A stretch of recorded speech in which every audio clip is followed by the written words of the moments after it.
माझं डोकं आहे मी नाही, मागच्या वेळेस मी सांगितलं हा माझा हात आहे मी नाही, हे माझे पाय आहे मी नाही.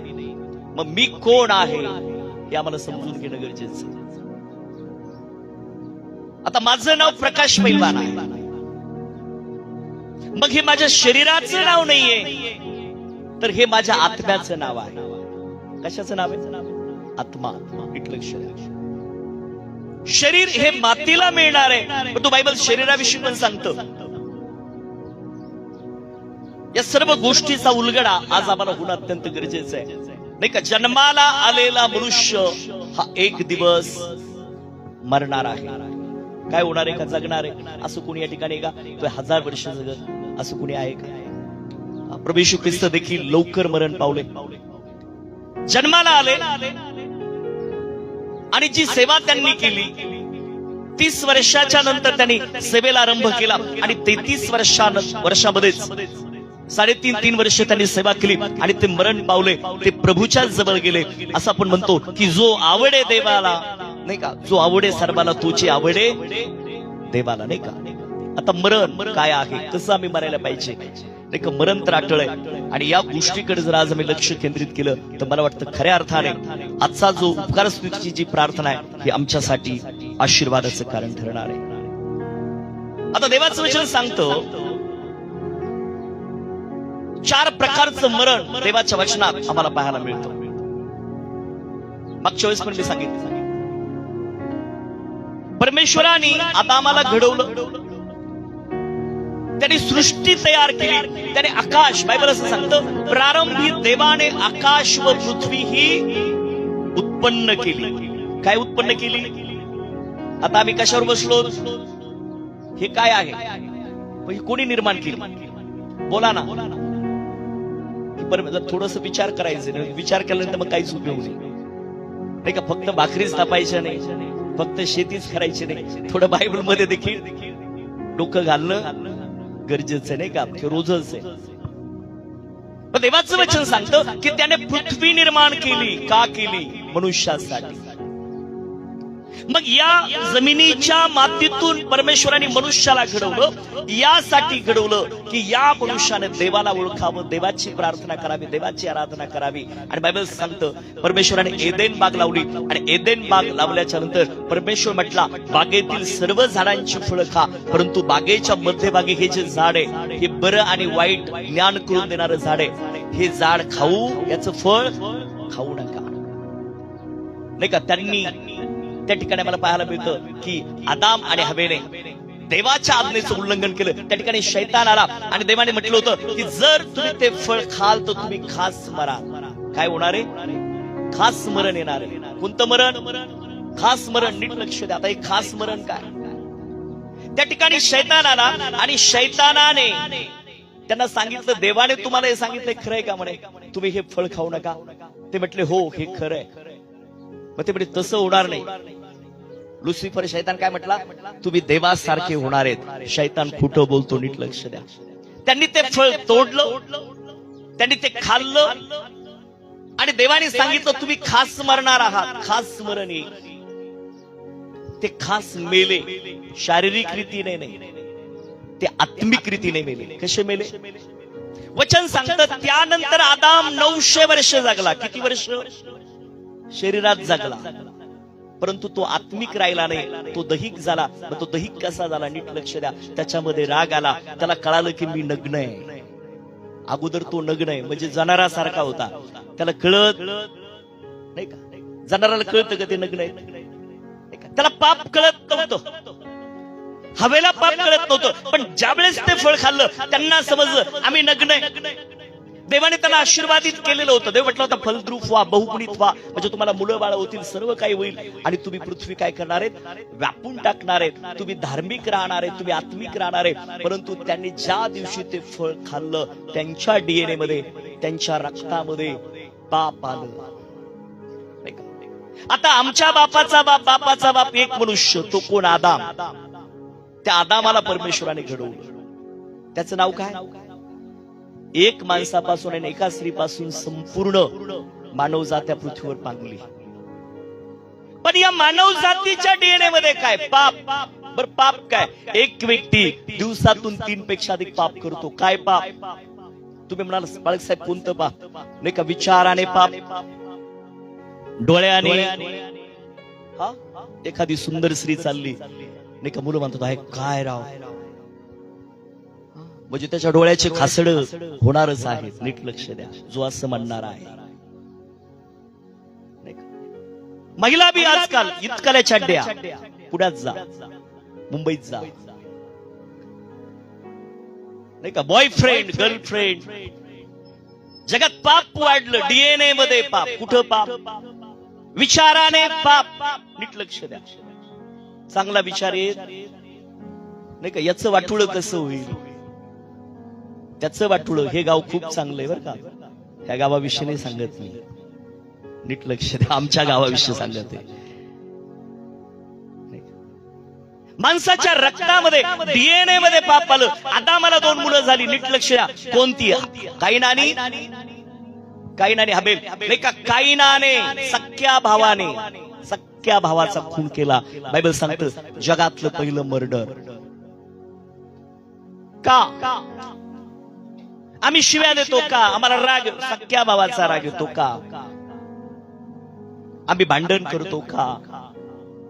आम्ही दात खातो. महिला दात खाऊ नका. बऱ्याचशा महिला दात खातात नवऱ्यावर. का बरं असं होतं? एवढा राग आला कुठून? नवरा बायकोचे भांडणं होतात आणि पोरांना बदाडतात. परवाची घटना, कुकण्यात एका लेकराचा कानच फुटला. घाला दवाखान्यात पैसे. अहो म्हटलं कशाहून झालं? नाही म्हणे आमच्या नवरा बायकोचे भांडणं झाले आणि पोराचाच कान हाणला म्हणे. बाई काय म्हणली? वडुलेची बाई कान हाणला पोराचा. काय होतंय? कानात रक्त आणि पू येत. नीट लक्ष द्या. राग कुठून आला?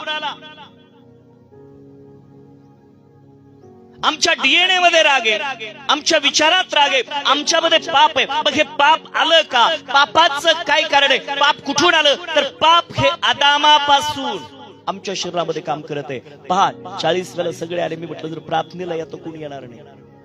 लग्नात सगळे नटून खटून सगळे लग्नाला जातील. कारण शैतान इथपर्यंत येऊ देतो का कळत नाही. कशाला प्रार्थना? आणि असा संदेश तर नको. नाही का? दिवसातून 3 पेक्षा अधिक पाप होतं. डोळ्याने पाप, विचाराने पाप, बोलण्याने पाप. आणि बायबल सांगतं पापाचं वेतन कोणतं? मरण. हे मरण नाही. प्रदीपराव गेले, हे मरण नाही. आत्मिक मरण. म्हणजे आम्ही जिवंत आहे पण तरी देखील आम्ही कसे आहेत? मेल्यासारखे. कसे आहेत? नाही का? मस्त पैलवान पाळखानी कपडे घालून आले. तुम्ही पाहतो पाळक जरा बरा दिसतोय. परंतु जर तो पापातच आहे तर तो आत्मिक रीतीने मेलेला आहे. कसा आहे? तुम्ही किती सुंदर साडी घाला, किती सुंदर कपडे घाला, सूट घाला, बूट घाला, पण जर तुम्ही प्रभू मध्ये नाही, वचनामध्ये नाही, विश्वासात नाही, जर तुमचा प्रभूवर विश्वास नाही तर काही फायदा. मनुष्याने सर्व जग मिळवलं परंतु आपल्या आत्म्याचा नाश केला तर त्याला काही लाभ घडत. नीट लक्ष द्या. काय आहे? मनुष्याचा जन्म कशासाठी? खापी आणि मजा करण्यासाठी नाही, पाप करण्यासाठी नाही. मनुष्याचा जन्म देवाने यासाठी दिला की त्या मनुष्याने, ज्या मनुष्याला देवाने घडवलं, काय पर्पज आहे तुम्हाला आणि मला जन्म देण्याचा, काय परमेश्वराचा उद्देश आहे, तर तुम्ही आणि मी त्याची काय करावी? सेवा करावी. काय करावी? जर तुम्ही सेवा केली नाही तर अंबानी सारखी गत होईल. अंबानीकडे सगळं काही आहे, एकच मुलगा आहे, परंतु काय होत चाललाय? त्याचा रोग कोटी रुपयांनी बरा होत नाही का? तुम्ही म्हणता पैसा पैसा. काय करता? पैसा तुमच्याकडे येईल, झोप येणार, आणि झोप कोण देईल? तर तो परमेश्वर देईल. आमेन म्हणाल का? आमेन म्हणाल का? पहिलं मरण आत्मिक मरण. आत्मिक मरण कसं होतं? जर आम्ही पाप करतो, पाप म्हणजे काय? खोटं बोलू नको, शिवीगाळ करू नको, नाही का? आपल्या शेजाऱ्याच्या स्त्रीची अभिलाषा करू नको. तुझा देव परमेश्वर याची सेवा कर, नाही का? 10 आज्ञा ज्या आहेत, या 10 आज्ञा जर आम्ही मोडत आहे तर आमच्याकडून पाप होत आहे. कारण पाप आमच्या डीएनए मध्ये. पाप कुठे? मनुष्य हा जन्मताच पापी आहे. जन्मताच कोण आहे? नीट लक्ष द्या. पाप म्हणजे काय? आमच्या आईने गर्भधारणा केली तेव्हाचेच आम्ही पातकीत, आणि मग या पापामुळं, पापाचं वेतन मरण आहे. कोणतं मरण? अनंत मरण. दुसरं मरण सांगत आहे. जर आम्ही पापामध्ये मरणार आहे, जसे कर्म तसे फळ, नाही का? तुम्ही जर गहू पेरला तर काय उगवेल? बोला ना. गहूच उगवेल. ज्वारी पेरली तर, हुलग पेरलं तर हुलगच उगवणार आहे. आम्ही काय करतो ही सगळ्यात महत्वाची गोष्ट आहे. आणि म्हणून परमार्थ आमच्यासाठी श्रेष्ठ आहे. सत्संग, प्रार्थना. एक अंड 21 दिवस कोंबडीच्या खाली ठेवा, त्याच्यात रूपांतर होतं, तसं आमच्यात बदल घडतो. तंबाखू निघून जाती. आमेन म्हणा. गुटखा असा संदेश देऊ नका. आम्हाला सगळं पाहिजे. तंबाखू खाणाऱ्याच्या तोंडाचा वास गुलाबाच्या फुलासारखा येतो. वास घेतच राहावा, उलट्या करीतच राहावा. असं आहे का? गाढवाच्या समोर तंबाखू ठेवा, खाईल का हो? आता गाढव भारी का माणूस भारी झाला? बोला ना. असा संदेश नको. नीट लक्ष द्या. माणसाला कळत नाही तो काय करत आहे. ही जी घटना घडली, प्रदीपला कितीतरी वेळा सांगितलं, भाऊ हे करायचं नाही कर, हे अशा घटना घडतात, असं होईल. हे उदाहरण आहे. माझे वडील, मी त्यांना सांगायचो, अण्णा तंबाखू खाऊ नका, अण्णा तंबाखू खाऊ नका. माझे वडील, भाऊराव या ठिकाणी, बरोबर आहे का? तुला शहाणा झाला का? पाळक झाला का? लय शहाणा आहेस का काय? मला कशाला सांगतो खाऊ नको, खाऊ नको? आणि शेवटी आमच्या वडिलांना कॅन्सर झाला. नीट लक्ष द्या. खरी घटना सांगत आहे, नाही का? त्या कॅन्सर मध्ये मला वडिलांची सेवा करावी लागली, अंघोळ घालावी लागली. कुणी जवळ यायना. तोंडाचा कॅन्सर झाला. हे खाऊ नका. माई बहिणींनो, वडील जनांनो, तंबाखू खाऊ नका, सोडा. दारू पिऊ नका, सोडा. शैतान घात आणि नाश करण्यासाठी आला. जे माणसाला कळतंय, नीट लक्ष द्या, पण वळत नाही. देवाचं वचन आज समजणार आहे, नाही का? आता दूध, प्रार्थना संपली का भूत. आता दूध आणि प्रार्थना संपली का भूत. मंडळी आली, काल मंडळी आली, चर्च मध्ये भजन गायले आणि भजन संपले. अविनाश दादांनी सांगितलं, म्हणे कार्यक्रम झाला पाळायचा आहे. म्हणलं काय झाला? म्हणजे त्यांनी रिचार्ज मारला. बरे भजन मंडळी आली म्हणून मंडळीच्या वडिलाने 1000 रुपये, म्हटलं 1000 देऊ नका, फक्त 500 द्या. आलेत म्हणून, नाही का? कारण तेवढ्या 1000 रुपयाचे काय मारणार आहेत? आता रात्रीच्या मंडळ्या कशा होत्या मला माहित नाही. बिड्याचे कट्टल द्या, तंबाखूच्या पुड्या द्या, त्याच्याशिवाय आम्हाला भजन गाता येत. आता हे कुठंतरी थांबायला पाहिजे. देवाचं वचन काय सांगायचं? प्रभू येशू का आला? प्रभूची इच्छा आहे की एकही माणसाचा काय होऊ नये, नाश होऊ नये. तंबाखू खाणारे, काल 65 वर्षाचा मनुष्य चर्च मध्ये आला आणि दादा तिथं होते. यांचं वय 75, पण त्यांचे सगळं बचाळ पडलं. 61. किती वय त्यांचं? नाही, त्यांचं वय किती होतं? 61. एकही दात तोंडात, म्हणजे दात का पडले यांनी विचारलं. ते म्हणे मी तंबाखू खाल्ली. काय खाल्ली म्हणे? नीट असा संदेश नको का? ऐकून घ्या. किती लोकांना वाटतं दात पडावेत, किती लोकांना वाटतं आयुष्य वाढावं. आमच्याच हातात आहे. तुम्ही काय करता हे तुमच्या हातात आहे. जर तुम्ही तंबाखू सोडणारे, दारू सोडणारे, गुटखा सोडणारे, मावा सोडणारे, तुमचं आयुष्य वाढणारे. देव तुम्हाला आशीर्वादित करणारे, देव तुमचं कल्याण करणारे, देव तुमचं दुःख आनंदात बदलणारे. आजचा 40वा तुम्हाला आणि मला काहीतरी शिकवत आहे, आणि तो हे शिकवत आहे की हे माणसा, हे भावा, हे बहिणी, तुला आता बदलण्याची गरज आहे. तुला देवाचं वचन ऐकण्याची गरज आहे. पहिलं मरण आत्मिक मरण आहे. दुसरं मरण, नीट लक्ष द्या, नैतिक मरण. एकदा का माणूस देवापासून दूर झाला, त्याच्याकडून वाईटच घडत राहणार. काय घडत राहणार? तो जर देवात राहिला तर काय घडल? बोला ना. चांगलं घडल. काय घडल? आता इथं चांगलं चाललंय, पण संगत नीती बिघडते. जशी संगत तसेच माणसं होतात। जर मित्र दारू पिणार आहे, तुम्ही दारू पिणार, मित्र तंबाखू, अरे घी थोडी, तुम्ही तंबाखू खाणार आहे। मैत्रीण मिसरी लावणारी आहे, मला नाही वाटत कोणी मिसरी लावत असं, महिला मंडळ मिसरी सोडा नाही का, तुम्ही मिसरी लावणार आहेत। संगत नाही का, मग सत्संग कशाला म्हटलं? जर तुम्ही प्रार्थनेमध्ये बसणार आहेत, देवाच्या वचनामध्ये बसणार आहेत, प्रार्थना करणारे, संगत चांगली लागणार आहे, आणि एकदा का संगत चांगली लागली का आमचं जीवन हे बदलणार आहे। आणि म्हणून देवाच्या प्रिय लोकांना मला तुम्हाला सांगू द्या की परमेश्वर आमचं जीवन बदलण्यासाठी या जगात आलेला आहे। नैतिक मरण सांगितलं मी, दुसरं मरण नैतिक मरण। नैतिक मरण म्हणजे माणसाच्या हातून वाईट कर्म घडत राहणार। जर तो प्रार्थनेमध्ये नाही, जर तो देवाच्या वचनामध्ये नाही, त्याचं नैतिक मरण आहे। तिसरं मरण शारीरिक मरण। आता हे जे मरण आहे म्हणजे तो मरणार, तो जगणार कशामध्ये? व्यसनामध्ये, पापामध्ये। नैतिक मरणामध्ये तो जीवन जगणार। तिसरं मरण शारीरिक मरण म्हणजे हे मरण। आणि शारीरिक मरण झाल्याच्या नंतर जन्माला आलेला, नीट लक्ष द्या, प्रत्येक मनुष्य त्याला देव कधी आठवतो? ज्यावेळेस तो दवाखान्यात बसतो नाही का, दवाखान्यात पडतो, त्याच्याजवळ कोणी नसतं नाही का, मग म्हणतो देवा आता मला बरं कर, काय म्हणतो बरं नाही का? मरण, नीट लक्ष द्या, शारीरिक मरण, तिसरं मरण। चौथं मरण कोणतं मरण नाही का, मेल्याच्या नंतर कुठं जाणार तो? जर तो प्रार्थनेत असेल, वचनात असेल, विश्वासात असेल तर नक्की कुठं जाईल? जो कोणी प्रभू येशूवर विश्वास ठेवतो त्याचा काय होऊ नये? त्याचा नाश होणे, तर त्याला काय प्राप्त होतं? सार्वकालिक जीवन। पण आता लोकांना दोन्ही पाहिजे, ब्रिटानिया 50-50, प्रार्थना बी पाहिजे आणि जग बी पाहिजे। असं चालेल का? म्हणून येशूने म्हटलं मार्ग सत्य जीवन मीच आहे नाही का। प्रभू येशू ख्रिस्त आमचं जीवन बदलण्यासाठी आला।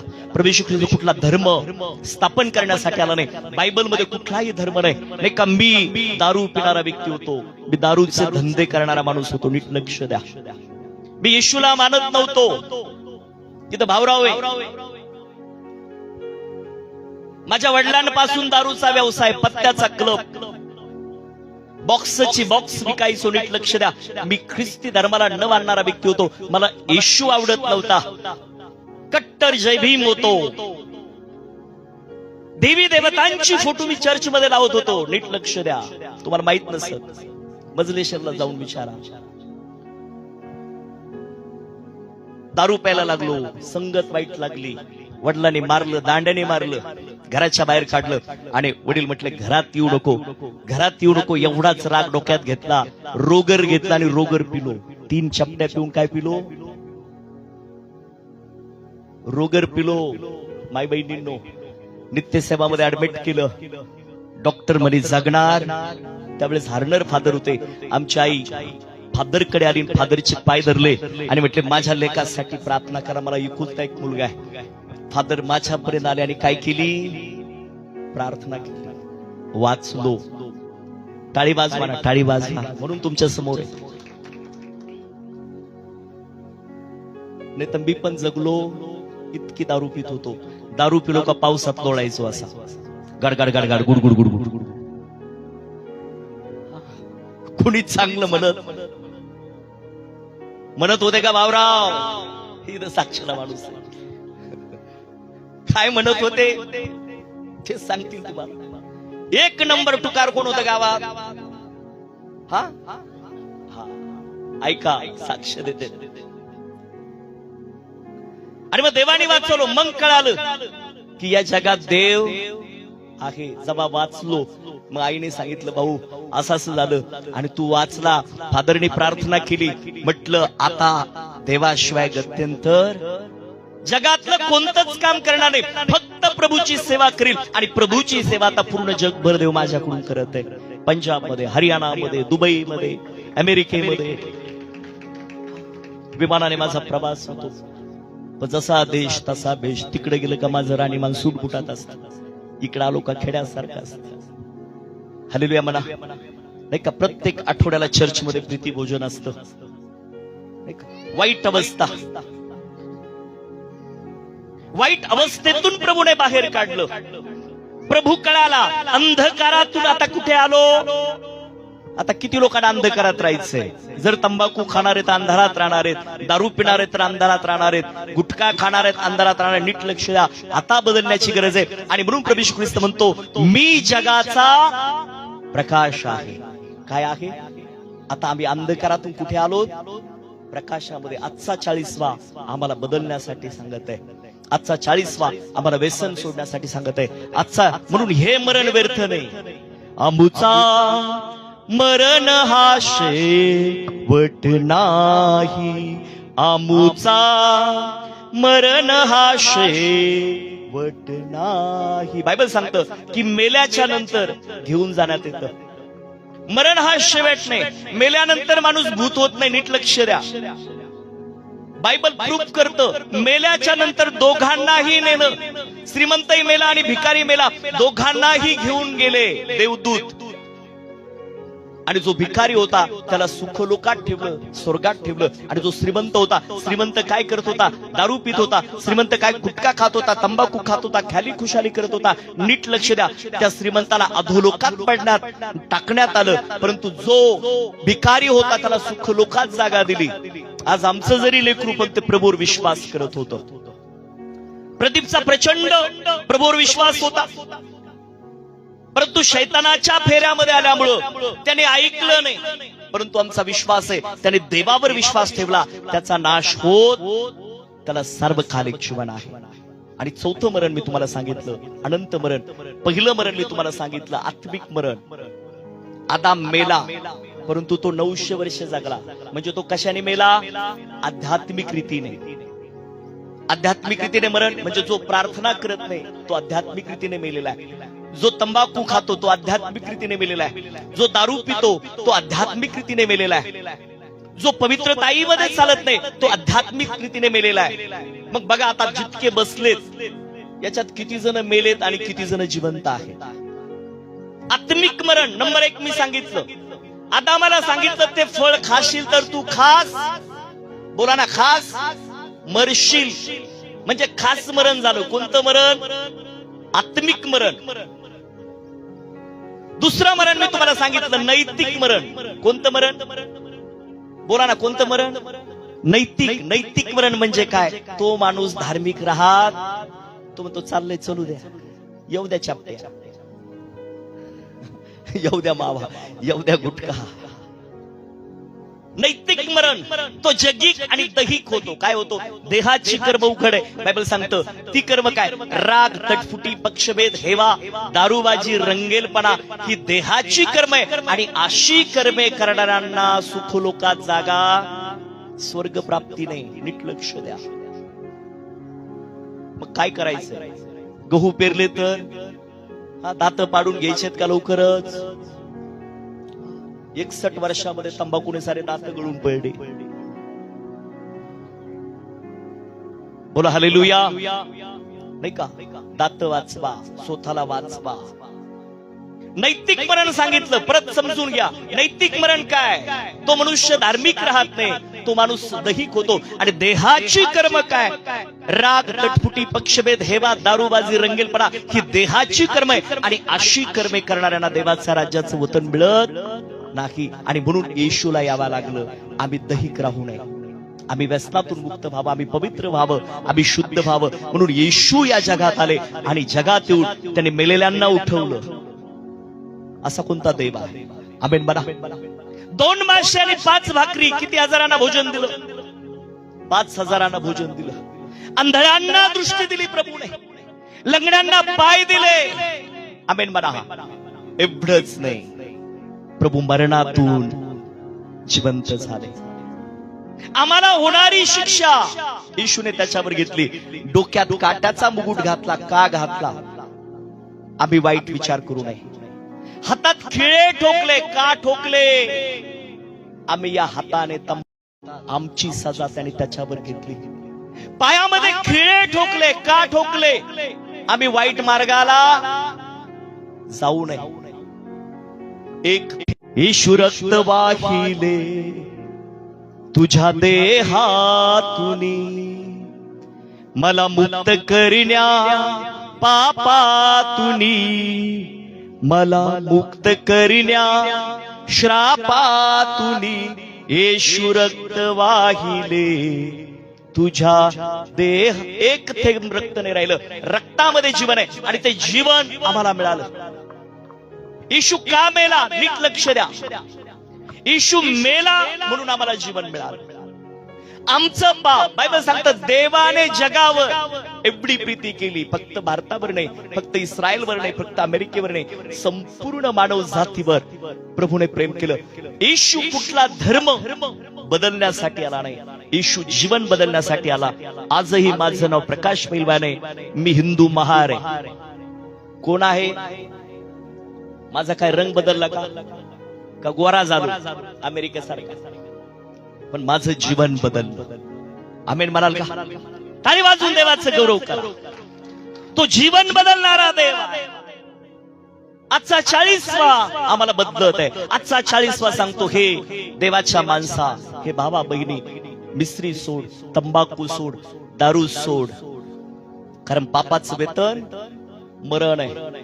आजचा प्रदीपचा 40वा हे शिकवत आहे आम्हाला बदलण्याची गरज आहे. आम्हाला तंबाखू नाही, राव पाळक साहेब, त्याच्याशिवाय जमत नाही. जमलं नाही तरी चालेल, सकाळची झाली नाही तरी चालेल, सोड, आजच सोडण्याची गरज आहे. नाही तर तुझे दात लवकरच काय होणार आहेत? बोला ना, पडणार आहेत. तुम्ही म्हणता बाबा कमावरी ना लवकर. आता लय झालंय, उठू का पळू? नाही का? हालेलुया म्हणा, जास्त वेळ घेणार नाही का? आजचा 40वा आम्हाला शुद्ध करत आहे, पवित्र करत आहे नाही का? तो आम्हाला पवित्रताईकडे वळवत आहे. प्रभू येशू ख्रिस्त अत्यंत पवित्र असा परमेश्वर आहे, तो जिवंत असा देव आहे आणि तो आज आमच्यामध्ये विराजमान आहे. तो अदृश्यरीतीने या ठिकाणी नाही का? एक माझा मित्र म्हणायचा, देवच नाही, देवच नाही, देवच नाही. आता मी उठलेलं उत्तर, मग देव आहे तर मला दाखव. मजलेश्वरला तुम्हाला प्रत्येक वेळेस भेटायचा आणि हसायचा, काय म्हणे प्रार्थना प्रार्थना. एक दिवस मला करंट बसला आणि करंट बसल्याच्या नंतर याला म्हटलं आता चांगली आयडिया आहे, याला करंट द्यायचा. तो म्हणतो देव नाही, करंट दिसत नाही का? वचक्यानं वायर धरलं, मला बसला ना झटका. पण त्या झटक्याने मला समजवलं की करंट दिसत, करंट आहे पण दिसत. आणि मग प्लॅन केला, 2 वायर घेतले आणि बोर्डाच्या खाली खुर्ची ठेवली. तो आला, तुम्हाला म्हटला देव दाखव, देव दाखव. म्हटलं आज तुला देव दिसणार आहे. तो लागला हसायला, दात काढायला लागला, म्हणे मला देव दाखव. म्हणलं थांब 2 मिनिटं थांब, या खुर्चीवर बस, डोळे बंद कर. तो आपला डोळे त्याने बंद केले, लागला दात काढायला. कारण तो नेहमी माझी काय करायचा? चाष्टा. आजचा संदेश चाष्टेत घेऊ नका. काय पाळकाचं ऐकायचं? चाष्टेत घेऊ नका. जे खरंय ते सांगत आहे. आमेन माराल का? टाळी वाजवा, एकदा टाळी वाजवा प्रभूसाठी. आता हा व्यक्ती म्हणे देव दाखव, लागला दात काढायला. म्हटलं बस खुर्चीवर बस, शांत बस, बोलू नको. तो हसायला लागला, कारण 3 वर्षे माझी चेष्टा करत होता. किती वर्ष? खायला चांगला होता, पित होता, आमच्या बरोबर राहत होता, खात होता, पित होता. हे काय देव देव लावलं? आणि दी बरं 200-500 रुपये प्यायला.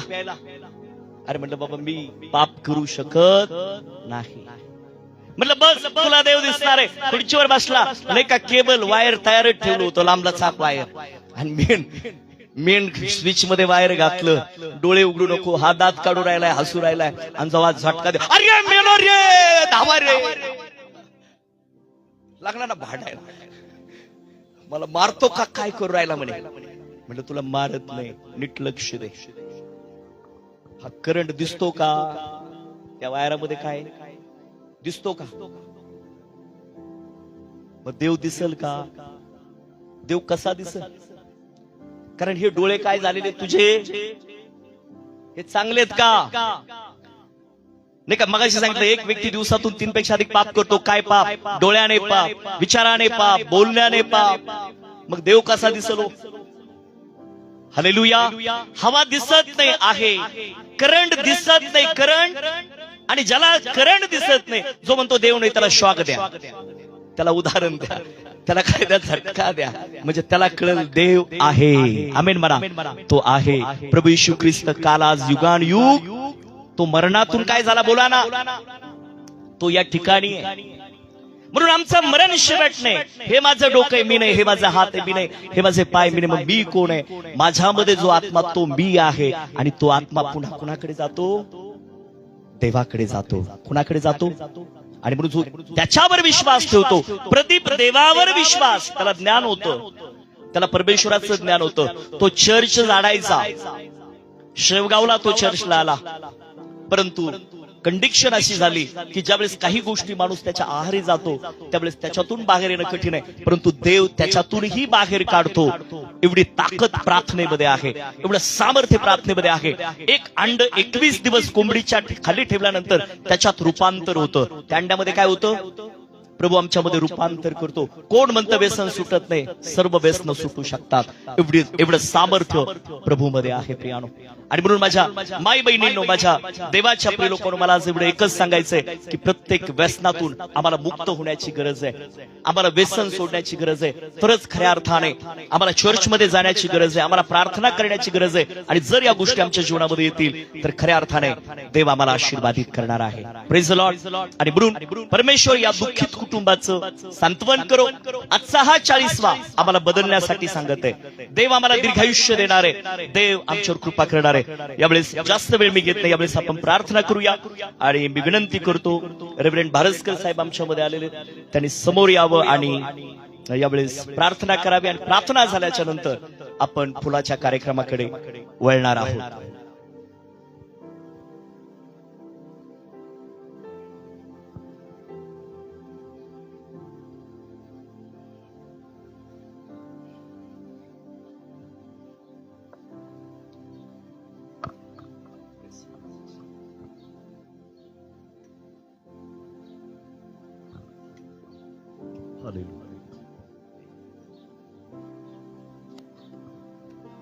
आपण प्रार्थनेमध्ये जाऊया. प्रभू तुला धन्यवाद देतो, तुझी स्तुती आणि तुझं गौरव करतो बापा. या समयाला आम्हा सर्वांना तू एकत्रित केलं, कारण फिलिप्पियराच्या पत्रामध्ये फार सुंदर रीतीने प्रभू तुझं वचन सांगतं. 1:18 मध्ये, निमित्ताने असो किंवा कोणत्या कारणाने असो, परंतु यामध्ये देवाचं गौरव होतं, यात मला आनंद आहे. आणि याच निमित्ताने प्रिय प्रभू आज तुझं गौरव होत आहे. म्हणून खरोखर आज आम्ही समाधानी आहोत, आनंदी आहोत. विशेष प्रार्थना करतो प्रिय परमेश्वर आज प्रत्येक तरुणाईसाठी. प्रिय प्रभू आज माझी विनंती आहे तुझ्याकडे, प्रत्येक तरुणाईला प्रिय प्रभू या व्यसनापासून तू दूर कर. कारण व्यसन हे शरीराला घातक आहे, आत्म्याला घातक आहे, जीवाला घातक आहे, आपल्या संसाराला ते घातक आहे. हे समजून सुद्धा प्रिय प्रभू ही जी तरुणाई व्यसनाकडे ओढ घेते आहे, हा त्यांच्यातील सैतानी आत्मा तू काढून टाक. त्यांना समजू दे की मी या प्रपंचाच्या संसाराचा मी एक मुख्य खांब आहे आणि माझ्यावर हा प्रपंच उभा आहे. माझी असणारी अपत्य यांनी चांगल्या मार्गाने चालव, का मार्ग सत्य व जीवन तू आहे. आणि तो जो मार्ग तू आम्हाला दिलेला आहे त्या मार्गाने प्रिय प्रभू माझ्या लेकरांनी चालावं. यासाठी प्रिय प्रभू मी पहिल्याने सुधारलं पाहिजे, ही इच्छा प्रत्येकाने मनी बाळगून प्रत्येक व्यसनापासून त्यांनी दूर राहावं यासाठी मी प्रार्थना करतो. प्रत्येक तरुणाला तू स्पर्श कर, यापासून तू दूर कर. आमच्या मधून गेलेलं हे लेकरू प्रिय प्रभू अत्यंत दुःख या घरावर आहे. जी जबाबदारी आहे ती जबाबदारी त्यांनी पेलवली नाही, वाईट व्यसनापासून दूर होऊ शकला नाही, आणि शेवटी त्याचं प्रतिफळ काय? प्रिय प्रभू तरी मी विनंती करतो त्यांच्या उर्वरित कुटुंबियासाठी, त्यांना तुझ्या स्वर्गीय आशीर्वादाने त्यांना तू भरून काढ. यासाठी की प्रिय प्रभू तू पुन्हा येणार आहे आणि ख्रिस्त ही आमच्या आशा आहे. ती आशा धरून प्रिय प्रभू आम्ही आकाशाकडे डोळे लावलेले आहेत आणि प्रिय प्रभू त्या डोळ्याची कधीही निराशा करणार नाही. तू माझा प्रभू आहे, कारण आम्हाला नवीन दृष्टी हवी आहे आणि तू ती दृष्टी देणारा प्रभू आहे. प्रिय प्रभू आलेल्या सर्व आप्तेष्टांना तुझ्या आशीर्वादाने भरून काढ. आजचा जो संदेश झालेला आहे प्रिय प्रभू तो निश्चित आशीर्वादित केलेला आहे. प्रत्येकांच्या स्मरणामध्ये राहील आणि त्यातून काहीतरी घेऊन आपला उद्देश ते पूर्ण करतील. निश्चितच यामध्ये आम्हाला मिळणारा आशीर्वाद आहे. प्रिय बापा, इथून पुढे होणारा विधी प्रिय प्रभू तू आशीर्वादित कर. तुझ्या प्रेरणेने, तुझ्या दयेने आणि तुझ्या कृपेने तू भरून काढ. विशेष प्रिय प्रभू, आज हे सर्व इंगळी कुटुंबीय मी तुझ्या हाती देत आहे. त्यांना सांत्वनाचा आत्मा दे. या दुःखातून त्यांना सावर. का सांत्वन देणारा, अश्रू पुसणारा तू माझा प्रभू आहे. प्रार्थना ऐकलीस म्हणून तुला धन्यवाद देतो. तुझ्याच गोड आणि प्रिय नावाने प्रार्थना केली म्हणून तो ऐक. आमेन. आमेन. धन्यवाद बाळक साहेब. यावेळेस प्रभूने शिकवलेली प्रार्थना करूया. हे आमच्या स्वर्गातील बापा, तुझे नाव पवित्र मानले जा. तुझे राज्य येऊ, जसे स्वर्गात तसे पृथ्वीवर. तुझ्या इच्छेप्रमाणे हो. आमची रोजची भाकर आज आम्हास दे, आणि जसे आमच्या ऋणास ऋण सोडले आहे तसेच तू आमच्या ऋण आम्हास सोड. आणि आम्हास परीक्षेत आणू नकोस, तर आम्हास वाईटापासून सोडव. कारण की राज्य, सामर्थ्य आणि गौरव ही सर्व काळ तुझीच आहे. आमेन. आता देवबापाची प्रीती, प्रभू येशू ख्रिस्ताची कृपा आणि पवित्र आत्म्याची सहभागिता प्रभू येशू ख्रिस्ताच्या दुसऱ्या आगमनापर्यंत विशेष इंगळे कुटुंबाबरोबर आणि आम्हा प्रत्येकाबरोबर असो. आमेन.